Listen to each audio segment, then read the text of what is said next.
Vittala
युवनिसे रूपनावीयले द्वारि युवनिसे रूपनावीयले द्वारि युवनिसे रूपनावीयले द्वारि युवनिसे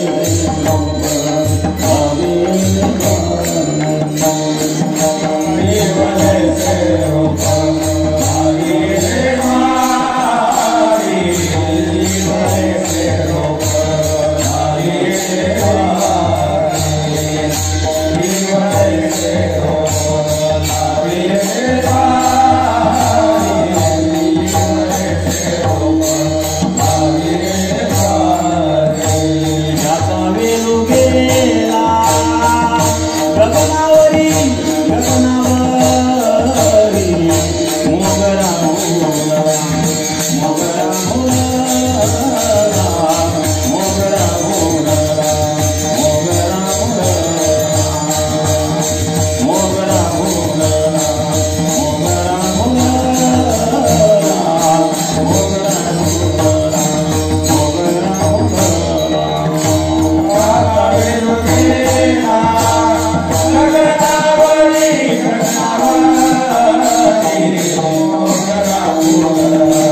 चला चारही प्रहरातील सर्व गायनाचार्य मंडळ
मोगरा भुलला फुले वेचिताचे बहारो कडे सियाना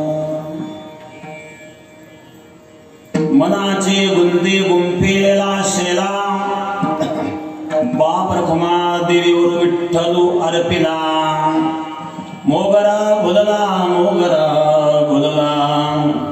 फुले वेचिता ते बहारो कडे सियाना गंगा गरो प्रधान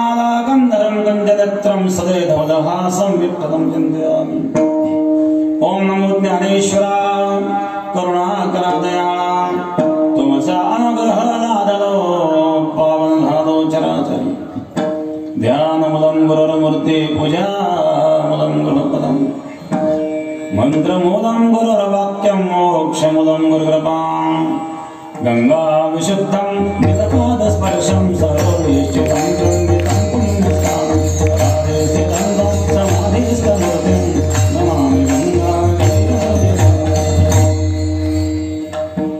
शुचिः शीलः समदक्षः सप्रतापि जितेन्द्रियं तं नारायणगिरिं वन्दे सच्चिदानन्दविग्रहम्। सद्गुरु विराज गंगागिरी महाराजांच्या कृपेने, सद्गुरु श्री नारायणगिरी महाराजांच्या आशीर्वादाने, सद्गुरु गंगागिरी महाराजांचा असणारा 174वा अखंड हरिनाम सप्ताह। आज एकादशी आहे।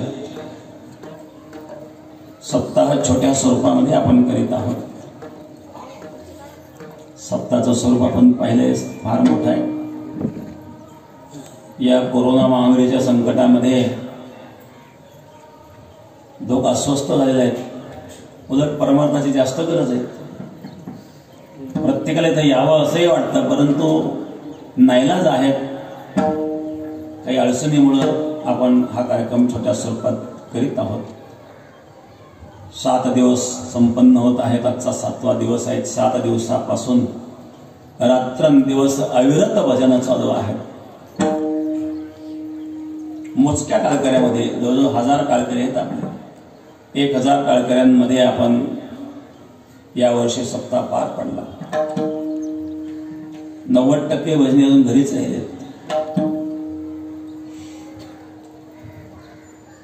ते सुद्धा इथं जरी येऊ शकले नाही। बरेच लोक आपला जो युट्यूब चॅनल आहे सद्गुरु गंगागिरी महाराज युट्यूब चॅनल, त्या चॅनलवर या कार्यक्रमाचा आनंद आपापल्या घरी लोक घेत आहेत। महाराजांची कृपा आहे। महाराजांच्या सान्निध्यामध्ये हा सप्ताह पार पडत आहे। गोदावरी मातेच्या कुशीमध्ये असणार हे बेट आहे। गोदावरी माता ज्ञान गोदावरीचे तिरी स्थान केले पंचाळेश्वरी, ज्ञानदेवाचे अंतरी दत्तात्रय योग्या। मौली ज्ञानेश्वर महाराज भगवान दत्तात्रयांचं वर्णन करतायत। ज्ञान गोदावरीचे तिरी। गोदावरी ही ज्ञान दान करणारी आहे। गो म्हणजे ज्ञान, दा म्हणजे देणे। ज्ञानदानाची ही जागा आहे आणि ज्ञानदान हे सर्वश्रेष्ठ दान आहे। बरं, गोदान आहे, भूदान आहे, सुवर्णदान आहे, अन्नदान आहे, रक्तदान आहे, मतदान आहे, असे अनेक दान आहेत ना। त्यामध्ये ज्ञानदान आहे। ज्ञानदान हे श्रेष्ठ आहे। इतर दानापेक्षा अन्नदानाला विशेष महत्व दिलं। सर्वाभूती द्यावे अन्न, द्रव्य पात्र विचारणे। सर्व प्राणी मात्रांना अन्न द्यावं, अन्न कोणालाही द्यावं, पण द्रव्यदान करताना पात्र अपात्रतेचा विचार केला जातो। अन्नदान सर्वांना करतात। अन्नदानामध्ये तृप्ती आहे, इतर दानात तृप्ती नाही। परंतु अन्नदानामध्ये जरी तृप्ती असेल तरी अन्नेन क्षणिका तृप्ती यावत जीवन तु विद्यया। अन्नेन क्षणिका तृप्ती। दुपारी भोजन केलं, संध्याकाळी पुन्हा भोग लागणार आहे ना। अन्नाची तृप्ती कायमची तृप्ती नाहीये। अन्नामध्ये तृप्ती जरी असेल तरी क्षणिक तृप्ती आहे। परंतु यावत जीवन तु विद्यया, ज्ञानाने होणारी जी तृप्ती आहे ते जीवनाची तृप्ती। म्हणून अन्नदानापेक्षाही ज्ञानदान श्रेष्ठ सांगितलंय। न चोरहर्यं न च राजहर्यं न भातृभाज्यं न च भारकार्ये यत्र वर्धते नित्यं विद्याधनं सर्वधनं प्रधानम्। सुभाषितकार वर्णन करतात, न चोरहर्यं हे ज्ञानरूपी धन असं आहे की याची कोणी चोरी करीत नाही। कधी ऐकलं का माझं ज्ञान चोरीला गेलं असं कोणी म्हटलं का? खूप ज्ञान होतं पण सगळं ज्ञान चोरीलाच गेलं। न चोर हरियम, चोर हरिम करीत नाही। न च राज हरियम, या धनावर इन्कम टॅक्स नाही। बाकीच्या धनावर इन्कम टॅक्स आहे। इकडे लपव, तिकडे लपव, याला कुठं लपवण्याची गरज नाही। न च राज हरियम, न भातृभाज्यम, भाऊ वाटा मागणार नाही, किती कमवा। एकत्रित कुटुंब असताना जर तुम्ही कमवलं, जरी तुम्ही कमवलं तरी भाऊ काय म्हणणार, एकत्रित कुटुंब असताना कमवल्यामुळं याच्यामध्ये आम्हाला वाटा पाहिजे। पण हे ज्ञानरूपी धन असं आहे, कितीही कमवा भाऊ वाटा मागणार नाही. न भातृवाचन नचे बाहेर कार्य, सांभाळताना त्रास नाही. बाकीचं धन सांभाळायचं म्हटल्यानंतर कोण काय करेल, चोरून नेण्याचा भरोसा नाही. कारण पैशावाल्याला चोराचं भय, चोराचं नसेल तर पोराचं भय. पोराला माहिती पाहिजे फक्त कोणत्या बँकेत किती बॅलन्स आहे, दंड्याच करतो. निकालो पासबुक नाही तर दंड्या.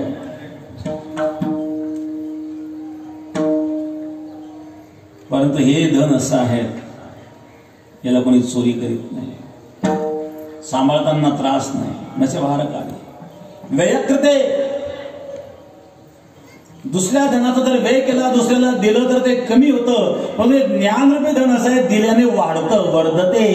व्ययकृते वर्धते नित्यम. जेवढं तुम्ही वाटाल तेवढी ज्ञानाची वृद्धी होते. विद्याधनम सर्वधनम प्रधानम. सर्व धनामध्ये श्रेष्ठ धन विद्याधन आहे, ज्ञानधन आहे. आणि त्या ज्ञानदानाचं कार्य या सप्ताहाच्या माध्यमातून चालू आहे. अन्नदानही चालू आहे, भजन चालू आहे. अशा या सद्गुरू विराज गंगागिरी महाराजांच्या असणाऱ्या 174व्या अखंड हरिनाम सप्ताहाच्या निमित्ताने असणारा योग आज एकादशी आहे. एकादशीला 2 गोष्टी असतात. एकादश्याम विशेषणम कर्तव्यम. काय कर्तव्य आहे? द्वय भोजनम, 2 वेळा भोजन करणे. पण कोणतं भोजन? रात्र जागरण कृत्वा दिवोच हरिकीर्तन. रात्री जागर आणि दिवसा हरिकीर्तन. आपलं रात्रंदिवस भजन चालू आहेत ना.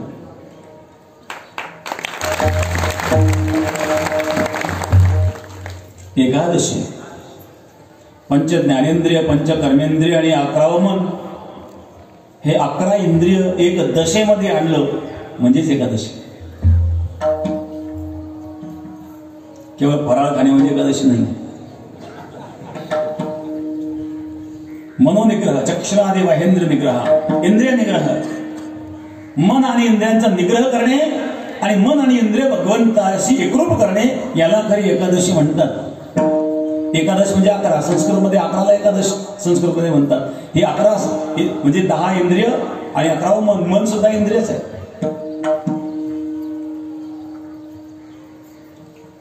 तर अशा प्रकारे आज एकादशीचा दिवस सद्गुरूंच्या सान्निध्यामध्ये असणारा हा योग अभंग माऊली ज्ञानेश्वर महाराजांचा आहे. अभंग छोटासा आहे, परंतु आशय फार मोठा आहे.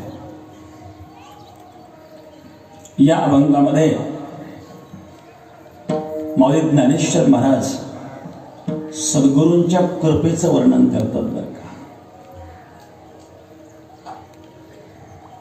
एक छोटस रोप माझ्या सद्गुरूंनी लावलं.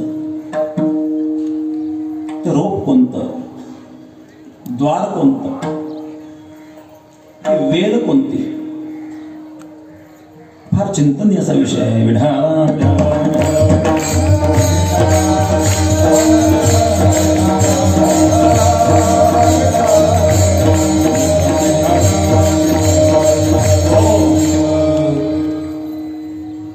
हे शब्द लौकिक नाही आहेत.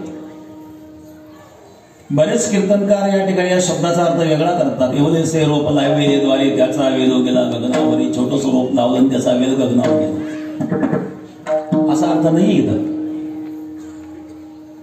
इथं शब्दशः अर्थ घ्यायचाच नाही आहे. माऊलींची भाषा आहे. या अभंगामध्ये माऊली ज्ञानेश्वर महाराजांनी सद्गुरूंच्या कृपेचं वर्णन केलेलं आहे. या देहरूपी घराच्या कर्णरूपी द्वारामध्ये आणि नामरूपी रोप लावलं. विठाला विठाला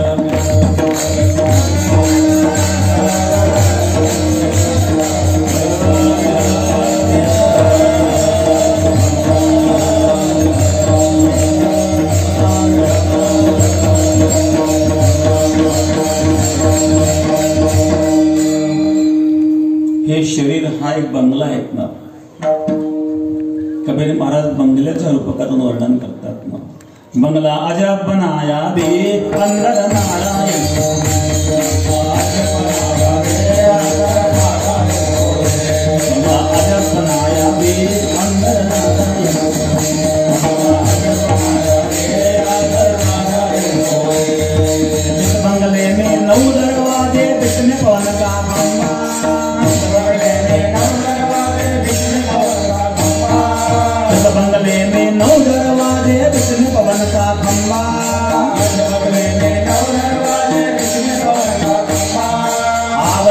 आवत कछ नहीं लागत, आवत जावत कछ नहीं लागत, यही बड़ा अचंबा बंगला।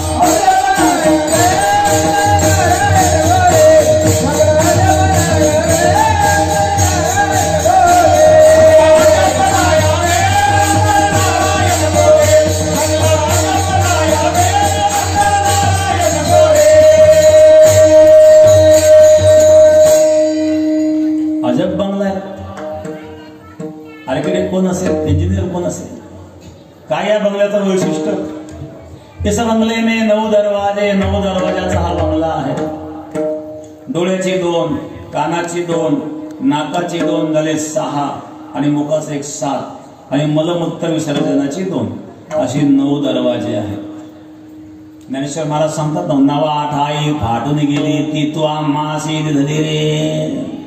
हे प्रभू काय गोंगली दिली आम्हाला 9 ठिकाणी फाटती। 9 द्वार असणारा हा बंगला आहे आणि एकाच कॉलमवर उभा आहे बरं का। याला खांब कॉलम एकच आहे। इस बंगले में 9 दरवाजे, बीच में पवन का खंबा। पवन म्हणजे श्वास, श्वास रूपी कॉलमवर ही बिल्डिंग उभी आहे, हा बंगला उभा आहे। श्वास बंद पडला म्हणजे बंगला कोसळला। बीच में पवन का खंबा, एका खांबावर एका कॉलमवर उभी असणारी ही बिल्डिंग, हा बंगला अजब आहे। 9 दरवाजाचा, मग 9 दरवाजे जे आहेत मी आपल्याला सांगितलं त्यापैकी एक आहे कान, श्रवणेंद्रिय। सर्वेंद्रियाणां श्रवणं प्रधानम्। सर्व इंद्रियांमध्ये श्रवणेंद्रिय श्रेष्ठ आहे। परमार्थामध्ये श्रवणेंद्रियाला विशेष महत्व आहे। डोळ्यापेक्षा, नेत्रांपेक्षाही श्रवणेंद्रियाला महत्व आहे। एका साधूकडे 3 विद्यार्थी गेले। विद्याध्ययन करण्याकरता एकाला विचारलं, बाबा अरे बा डोळ्याचं कानाचं अंतर किती? सांगितलं डोळ्याचं कानाचं 4 बोटाचं अंतर, म्हणजे घरी जा, आश्रमात राहण्याची योग्यता नाही। दुसऱ्याला विचारलं डोळ्याचं कानाचं अंतर किती? म्हणजे डोळ्याचं कानाचं अंतर एवढे की डोळ्यांनी पाहिलेलं सत्य असतं, कानाने ऐकलेलं असत्य असू शकतं। कधी कधी कान खोट्या बातम्या ऐकतात। कानावर भरोसा ठेवला तर अनर्थ होतो ना, म्हणून लोक म्हणतात हलक्या कानाचं आहे, नाही का? माणसाने मोठ्या कानाचं असावं। गणपती बाप्पाचे कान पाहिले किती मोठे? जो मोठ्या कानाचा असतो तो विद्वान असतो बरं का। एकमेकाचे कान तपासून पाहणार एकदा। मोठ्या कानाचा याचा अर्थ ज्याचं श्रवण व्यापक आहे। कानाचा आकार लहान मोठा असू शकतो, बाहेरचा आकार, ज्याचं श्रवण व्यापक आहे तो विद्वान म्हणतो, तो ज्ञानी बनतो। म्हणून गणपतीचे कान मोठे मोठे आहेत। गणपतीचे एक नाव शूर्पक कर्ण। देवा तोच गणेशो सकला कमती प्रकाशो, म्हणे निवृत्तीला सौधारी जोजी। सकल मती प्रकाशो, बुद्धीला प्रकाश देणारं दैवत गणेश आहे। म्हणजे ज्ञानाची देवता गणेश आहे, बुद्धीची देवता गणेश आहे। म्हणजे ज्याला बुद्धिमान व्हायचं असेल त्याचे कान मोठे असावे, श्रवण व्यापक असावे। सुपासारखे कान आहेत गणपतीचे, म्हणून गणपतीचे एक नाव शूर्पक कर्ण।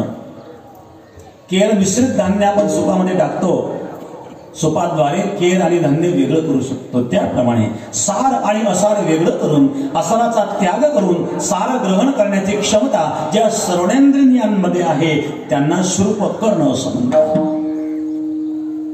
ते आहेत, म्हणून गणेशाचे कान मोठे आहेत। सर्वेंद्रियाणां श्रवणं प्रधानम, सर्व इंद्रियांमध्ये श्रवणेंद्रिय अशा प्रकारे श्रेष्ठ मानलेलं आहे। परंतु याने सांगितलं की कानाने कधी कधी खोट्या बातम्या ऐकायला येतात, मग कानावर विश्वास ठेवू दे। जे प्रत्यक्ष डोळ्यांनी पाहिलं ते खरं, कारण डोळ्यांनी आपल्या स्वतःच्या डोळ्यांनी पाहिलं तर खोटं कसं म्हणता येईल? त्यांनी सांगितलं काही उदाहरणं सांगता येतील का? हो, ते उदाहरण सांगितलं। महाभारतामध्ये, भारतीय युद्धामध्ये अश्वत्थामा नावाचा हत्ती मारला भीमाने आणि भीम मोठ्या मोठ्याने ओढू लागला, अश्वत्थामा मेला, अश्वत्थामा मेला, अश्वत्थामा मेला, मी अश्वत्थामाला ठार मारला. हे शब्द जेव्हा द्रोणाचार्यांच्या कानावर आले, द्रोणाचार्यांना वाटलं आपला मुलगा मेला का काय. द्रोणाचार्यांचा इतर कोणावर विश्वास नव्हता. द्रोणाचार्यांनी धर्मराजाला विचारलं, धर्मा खरंच अश्वत्थामा मेला ना. धर्मराज म्हणले, हो अश्वत्थामा मेला, पण नर वा कुंजर शब्द वापरला. नर शब्द जेव्हा उच्चारला, तो शब्द द्रोणाचार्यांनी ऐकला. कुंजर शब्द उच्चारताना भगवान कृष्णाने शंख वाजवला. भगवंताची लीला आहे बघा. पुढचा शब्द द्रोणाचार्यांना ऐकायला झाला नाही, फक्त नर शब्द द्रोणाचार्यांच्या कानावर पडला आणि त्यामुळे द्रोणाचार्य अस्वस्थ झाले आणि धनुष्यबाण सोडून खाली बसले. तेवढ्यात भगवान कृष्णाने दृष्टद्युम्नाला खुणवलं. दृष्टद्युम्नाने द्रोणाचार्यांचा शिरच्छेद केला. हा दृष्टद्युम्न द्रोणाचार्यांना मारण्याकरिताच आणि यज्ञातून प्रगट झालेला होता. दृष्टद्युम्नाने द्रोणाचार्यांचा शिरच्छेद केला, अनर्थ घडला, कानाने धोका दिला. हे जर प्रत्यक्ष डोळ्याने पाहिलं असतं तर हा धोका झाला नसता. पण माझं मत असं आहे की जे प्रत्यक्ष डोळ्याने पाहिलेलं आहे ते सत्य आहे आणि कानाने ऐकलेलं असत्य असू शकतं. सगळं असत्य असं म्हणता येणार नाही, पण असत्य असू शकतं असं माझं मत आहे. त्याला सांगितलं, थांब इथं सेवा कर. जे ज्ञानाचा पुरठा तेत सेवा हा दारवंठा, जो स्वाधीन करी सुवटा ओळखून. सेवा हे ज्ञानाचं द्वार आहे बरं का. इथं द्वार शब्दाचा अर्थ प्राप्ती साधन. देवाची द्वारी उभा क्षण भरी, तेने मुक्तीच्या आरी साधिल्या. इथं जो द्वार शब्द आहे त्या द्वार शब्दाचा अर्थ प्राप्ती साधन असा होतो. मग ज्ञान प्राप्तीचं साधन आहे सेवा. सेवेद्वारे चित्तशुद्धीचं फल मिळतं आणि चित्त शुद्ध झाल्याच्या नंतर भगवान परमात्मा हृदयामध्ये येतात. येऊन गोपाळ राहे दे येऊन गोपाळ.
परमात्मा हृदयामध्ये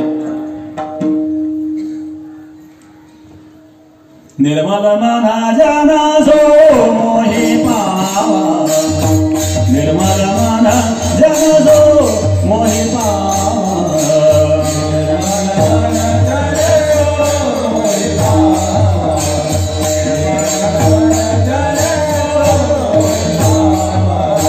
मोहि कपटा चला चिद्रन भावा. मोहि कपटा चला चिद्रन भावा. मंगल भवन मंगल हारी मंगल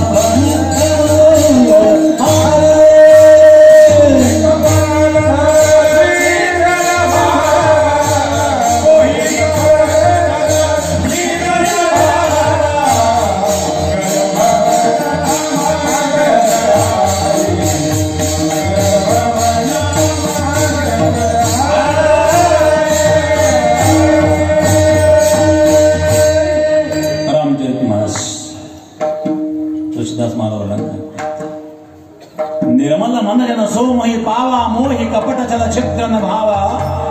जो निर्मल आहे, मल नावाचा दोष त्याचा संपलाय. चित्ताची मलिनता गेली, सो मोही पावा, तो मला प्राप्त होतो. मोही कपट चल छिद्र न भावा, कपट चल छिद्र ज्या ठिकाणी येतो न भावा.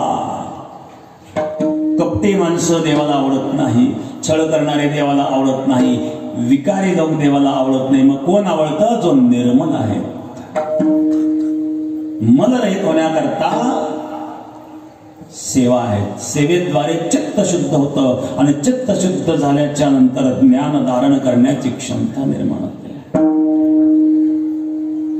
म्हणजे ज्ञानाचा कोरडा तेत सेवा हा नारवंडा. त्याला सांगितलं आश्रमात राहा, सेवा कर. योग्य वेळ येईल तेव्हा तत्वज्ञानाचा उपदेश करेल तुला. तिसऱ्या मुलाला विचारलं डोळ्याचं कानाचं अंतर किती. त्याने सांगितलं कानाने ऐकलेलं सत्य असतं आणि डोळ्याने पाहिलेलं सत्य असत नाही. त्याने उलट सांगितलं, डोळ्याने पाहिलेलं सत्य का नाही. त्यांनी सांगितलं महाराज मृगजळ डोळ्याने दिसतं, खरंय का. मृगजळ नावाचं पाणी कुठेही नसतं, पण पाण्याचा आवाज होतो ना. मग पाणी नसताना ते पाणी डोळ्यांनी दाखवलं कसं. मग डोळं खरं ज्ञान देतात का. डोळ्यांद्वारे नेत्रेंद्रियाद्वारे खरं ज्ञान मिळतं का. दोरीवर सर्पाचा भास झाला, सर्प नाही मग दिसला कसा. खरं ज्ञान दिलं नाही. शुक्ती रजत शिंपल्यावर चांदीचा भास झाला, चांदी नाही मग दिसली कशी. रेल्वेने बसने आपण प्रवास करतो तेव्हा खिडकीतून जर डोकावून पाहिलं तर पाठीमागं झाडं पळताना दिसतात. झाडी पळत नसतात, ती जागेवरच उभी आहे तरी दिसतात कशी. डोळ्यावर माझा विश्वास नाही. डोळ्याने पाहिलं सत्य असू शकत नाही, मग कानाने ऐकलं सत्य कसं. भगवंताने अर्जुनाला गीता सांगितली, अर्जुनाने कानाने श्रवण केले, अर्जुनाचा उद्धार झाला. शुकाचार्यांनी परीक्षितीला भागवत सांगितला. परीक्षितीला भागवत सांगितला, परीक्षितीने कानाने श्रवण केला. करील जो प्रश्न सांगेल जो कथा, श्रवण करिता उद्धरती. म्हणून सर्वेंद्रियाणाम श्रवण प्रधानम. गुरु शिष्याच्या कानात मंत्र सांगतात न हो. काया काशी गुरु उपदेश,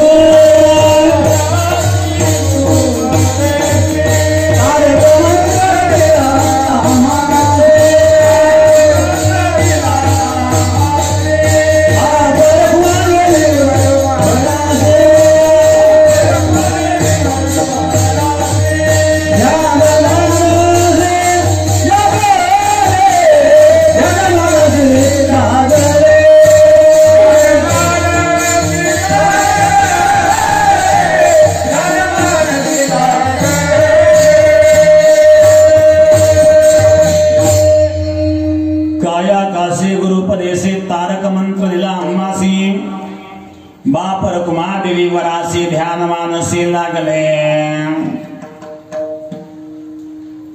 तारक मंत्र दिला मासे मननात त्रायते ते मंत्र. मनन करणाराला जो तारतो तो मंत्र. किंवा मत्र धातूपासून मंत्र शब्द निर्माण होतो. मत्र म्हणजे गुप्तता. ज्यामध्ये गुप्तता असते तो मंत्र. सद्गुरूंनी माझ्या कानात मंत्र सांगितला ना हो. या देहरूपी घराच्या कर्णरूपी द्वारामध्ये नामरूपी रोप लावलं प्रथम चरणामध्ये.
एवढंसं म्हणजे छोटंसं, लहानापेक्षाही लहान, छोट्यापेक्षाही छोटं त्याला एवढंसं म्हणतात.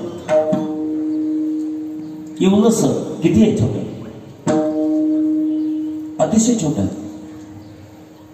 किती व्यापक आहे. त्याचा वेदोवेला गगनावर आकाशाने ज्याच्यामध्ये लपंडाव करावं असं असणारं परमतत्व,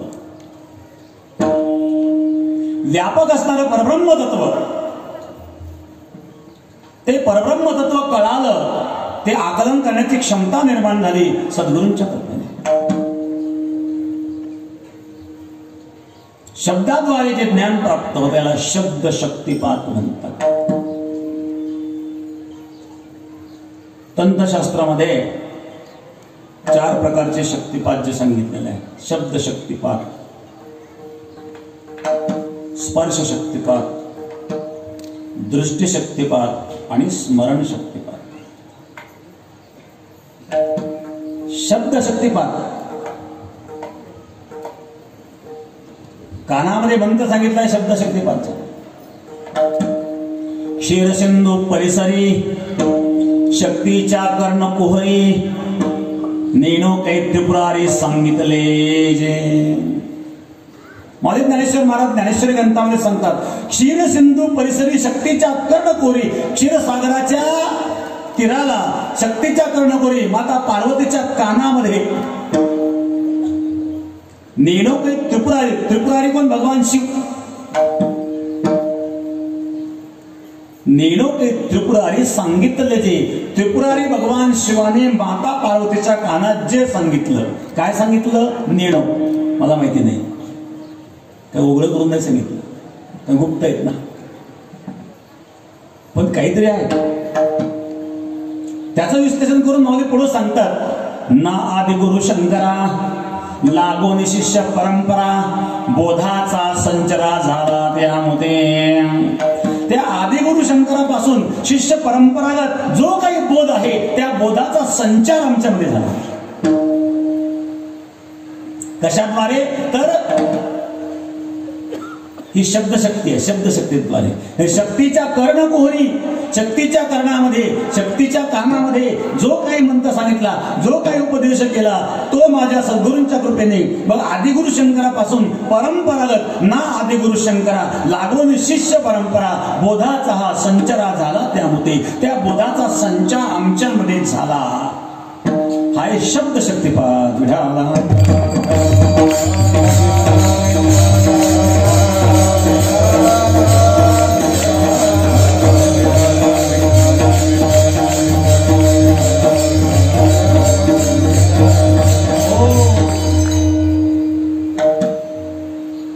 एक आहे स्पर्श शक्तिपात, एक आहे दृष्टी शक्तिपात,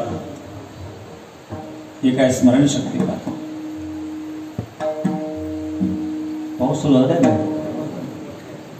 लोक उठायला लागले, पाऊस सुरू झालाय. बऱ्याच वेळपासून आपण आहात ना. 1 वाजेपासून प्रवचन झालं, नंतर आता कीर्तन आहे. यायचं का आवरून? बघा अजून फराळ बाकी आहेत ना. कीर्तन संपल्याशिवाय पण गत बसणार नाही. आवरून घेऊ.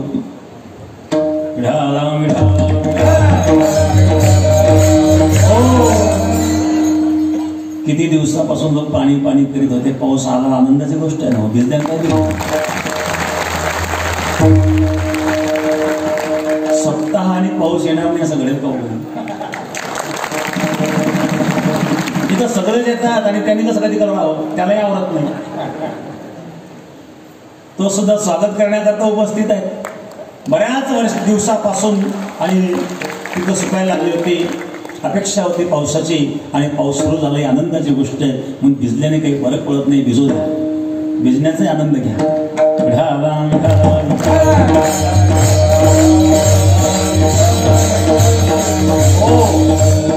लवकरच मी आवरून घेण्याचा प्रयत्न करणार आहे.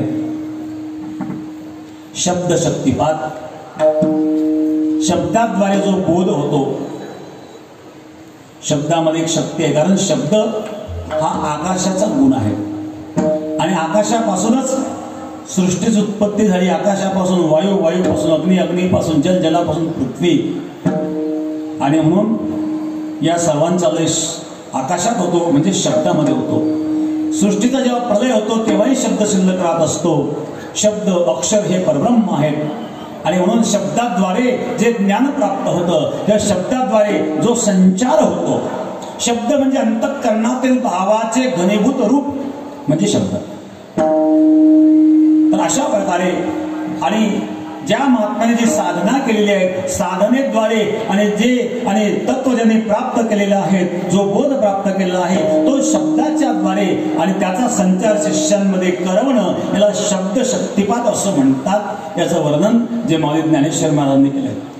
म्हणून माऊलींनी सांगितलं, आदि गुरु शंकरापासून आलेला बोध, बोधाचा संचार झाला, त्यामध्ये त्या बोधाचा संचार आमच्यामध्ये झाला. कशाद्वारे? तर इवलेसे रोप लावेले द्वारे, त्याचा वेदू गेला गगनावरील. या देहरूपी घराच्या कर्णरूपी द्वारामध्ये नामरूपी रोप लावलं आणि त्याची व्यापकता आकाशाने ज्याच्यामध्ये लपंडाव खेळावा असं असणार व्यापक बृहत असणार ते परमतत्व मला प्राप्त झालं. हा शब्द शक्तिपात. दुसरा आहे स्पर्श शक्तिपात. स्पर्शामध्ये सुद्धा शक्ती असते बरं का. अग्नीला स्पर्श करून बाबा काय होईल? विंचूच्या नागेला स्पर्श करा. विंचू म्हणणार नाही कीर्तनकार महाराज गुदगुल्या का. कीर्तनकार महाराज असले तरी तो नांगी मारणार, गुदगुल्या. विंचूला स्पर्श केला म्हणजे त्यांनी त्याची शक्ती दाखवून दिली. वस्तू सामर्थ्य असतं. अग्नीमध्ये सुद्धा दाहकता हा गुण आहे अग्नीचा. अग्नीला स्पर्श झाला म्हणजे दाह होणार. तसं महात्म्याचा जेव्हा स्पर्श होतो, आलिंगने संतांचिया, माझे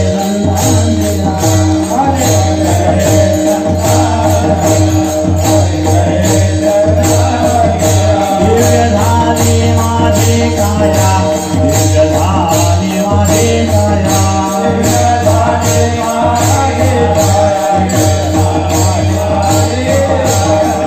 मस्तक हे पाया, मस्तक हे पाया,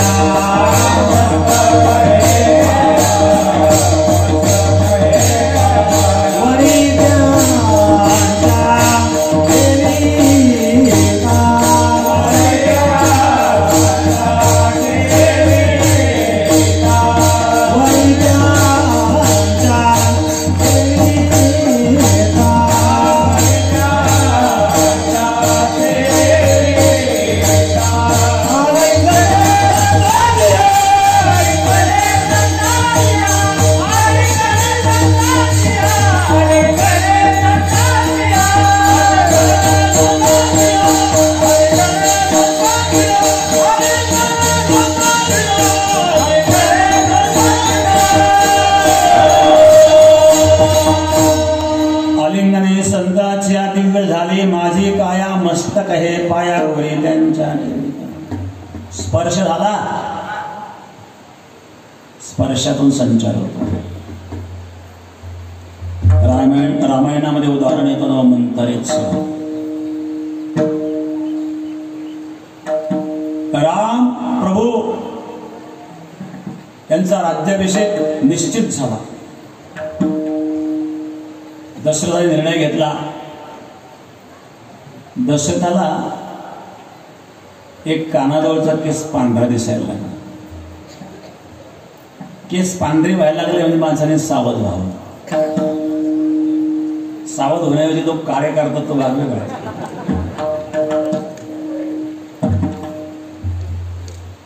पांढरे केस झाकण्याकरता कलर आहे त्याला काळा.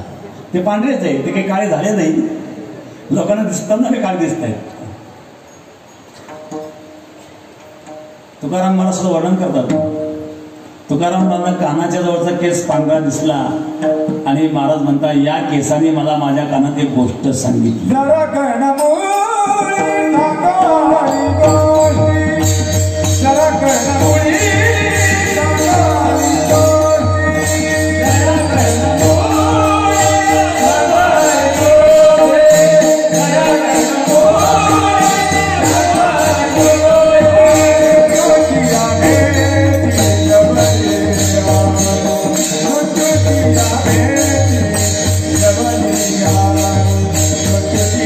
Yeah.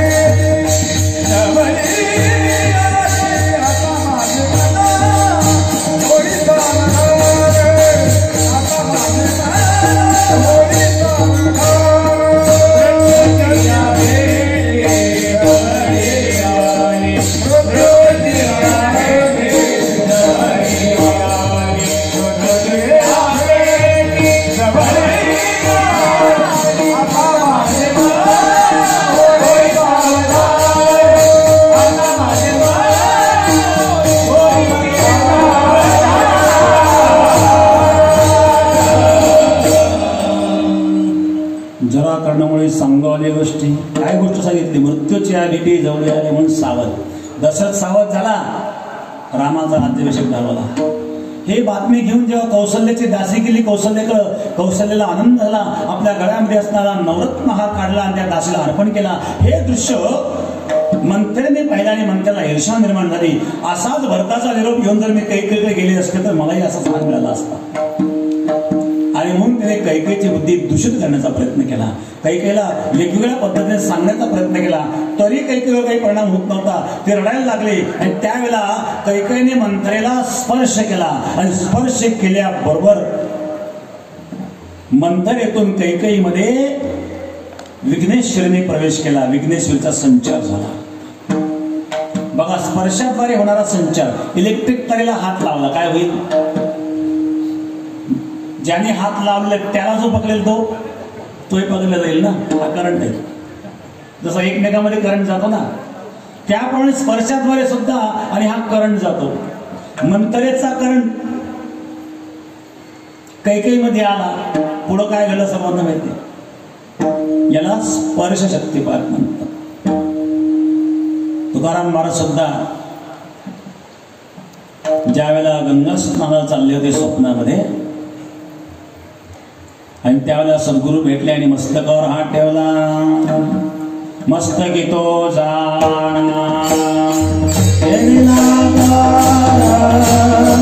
मस्तकी तो जाणा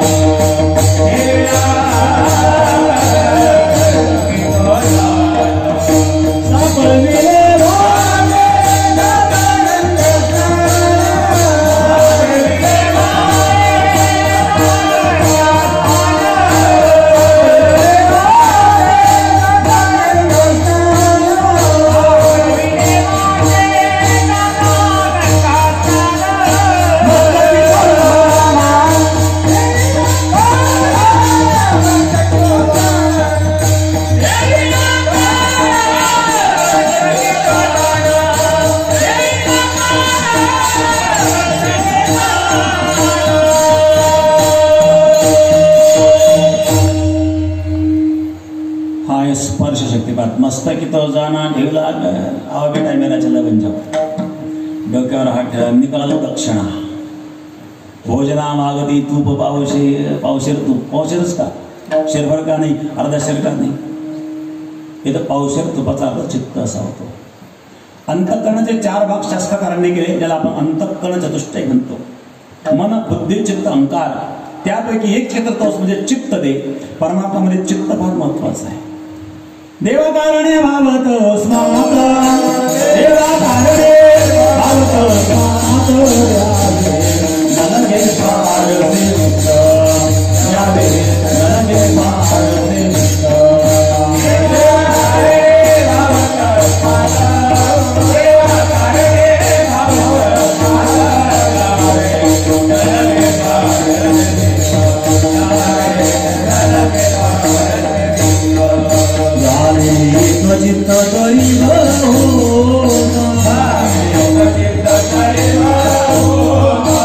एवढ्यासाठी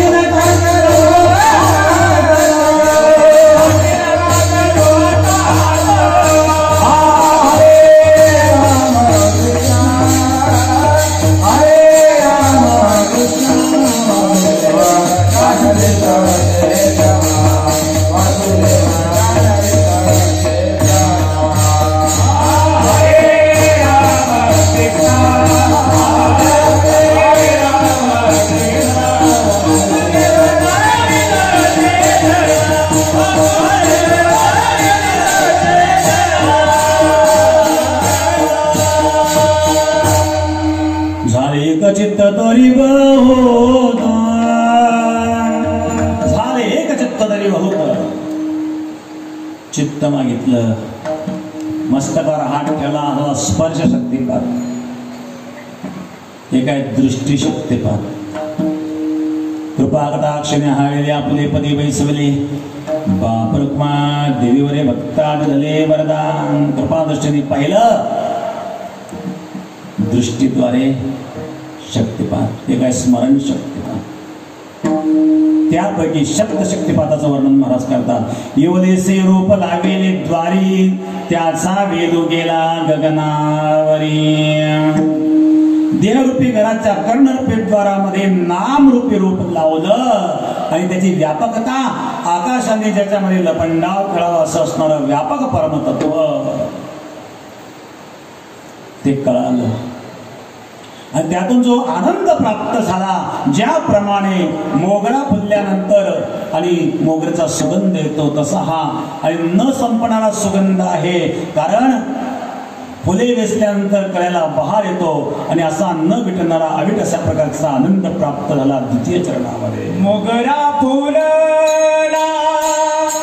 मोगरा फुलला मोगरा फुलला मोगरा फुलला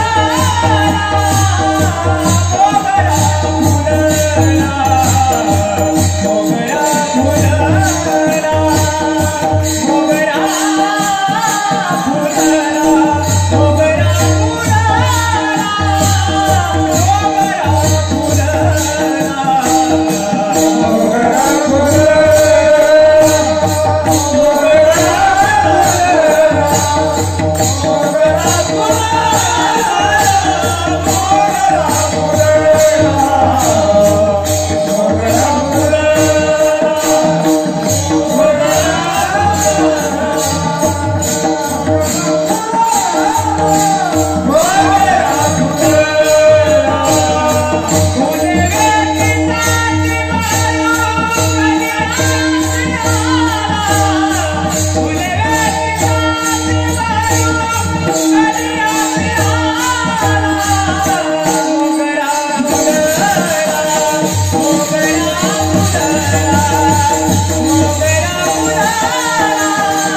परदेशी यांनी 1,51,000 रुपये दिलेले आहेत. धन्यवाद.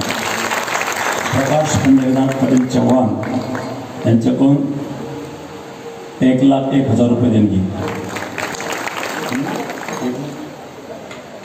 1,01,000 रुपये. धन्यवाद. प्रकाश पंढरीनाथ पटेल चव्हाण यांच्याकडून 1,01,000 रुपये देणगी.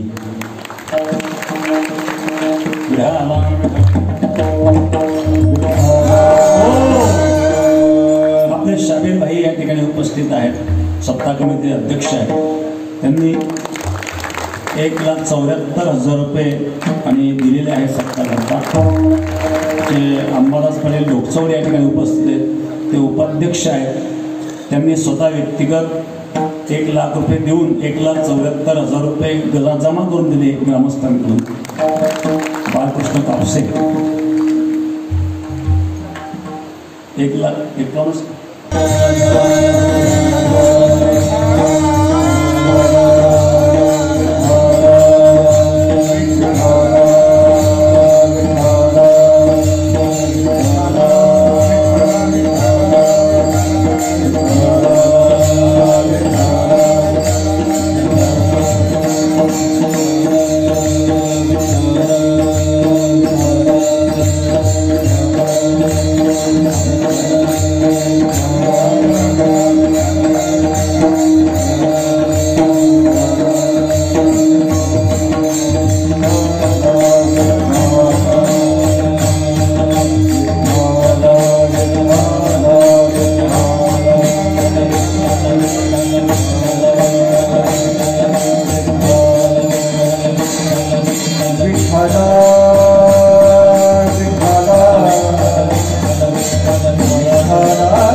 अशा प्रकारे अंतःकरणातील सर्व सकल संकल्प विकल्प नष्ट झाल्यामुळं मनाचा मनपणा नाहीसा झाला आणि त्या मनाच्या मनपणेचा असणारा जो शेला आहे परमात्म्याच्या पांडुरंगाच्या चरणी समर्पित केला शेवटच्या चरणामध्ये. मनाचे माने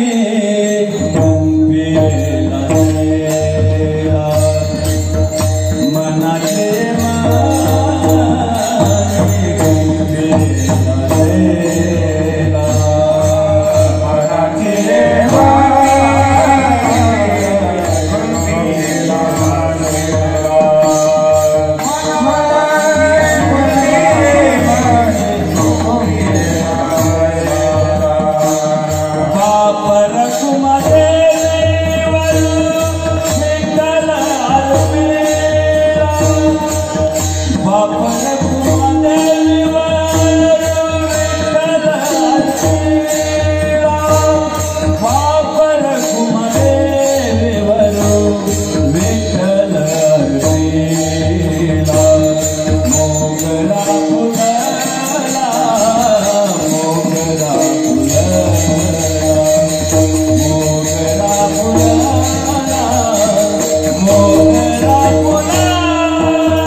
या ठिकाणी माननीय आमदार अंबादासदादा दानवे या ठिकाणी आपल्या कार्यक्रमाला उपस्थित झाले. मी दानवे दादांना धन्यवाद देईन.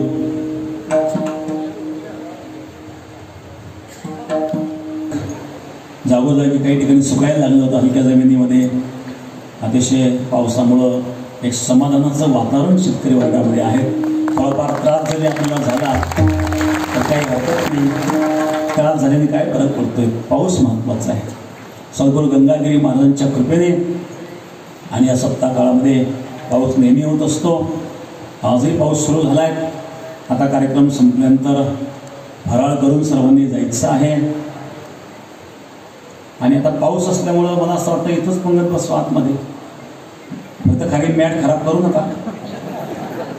व्यवस्थित प्रसाद घ्या की जेणेकरून मॅट खराब होणार नाही. कारण बाहेर पाऊस चालू आहे आणि आतमध्ये जर सगळं पुरले नाही तर मग बाहेर बसताल तर बसा, नाही तर दुसऱ्या पंक्तीला बसा. हां, समोर एक आपला हॉल आहे, त्या ठिकाणी तो बारदान लावलेला तो हॉल आपण पंक्तीकरताच ठेवलेला आहे. कारण या दिवसात पाऊस असतो, पावसामध्ये आणि व्यवस्था असावी म्हणून समोरची जी बिल्डिंग आहे त्या बिल्डिंगमध्ये सुद्धा फराळाची व्यवस्था आहे. तिथं आपण पंक्ती धरू शकतो आणि या मंडपामध्ये देखील पंक्ती धरू शकतो. आणि कदाचित मंडपात जर लोक मावले नाही तर दुसरी पंगत होईल, आपण दुसऱ्या पंक्तीला बसावं, फराळ करून सर्वांनी जावं. आणि उद्या काल्याला जास्त लोक येऊ नका. कमीत कमी लोकात काला करायचं का आपल्याला? आता हे लॉकडाऊनचं सप्ताह आहे का? ते पक्षातले आमटी खाल्ल्याशिवाय, आमटी खाल्ली की सगळे रोग पळून जातात. पण यावर्षी सर्वांना हा आनंद घेता आला नाही. काही आमच्या भजनी मंडळांनी आनंद घेतला, सर्वांनाच घेता आला नाही. खंत आहेत, त्यांनी सुद्धा वाईट वाटून घेऊ नये, मनाला खंत वाटून घेऊ नये, दुःख मानू नये, त्यांनी रुसू नये. ते आम्हाला येऊन दिलं नाही. असा काही आपला उद्देश कोणाला येऊन देणं आणि कोणाला न येऊन देणं असा काही आपला उद्देश नाही आहे. परंतु परिस्थितीमुळे हा निर्णय आपल्याला घ्यावा लागला. तर आता या ठिकाणी कार्यक्रम संपल्यानंतर प्रसाद आपण सर्वांनी घ्यावा ही आपल्याला विनंती. ज्ञानेश्वर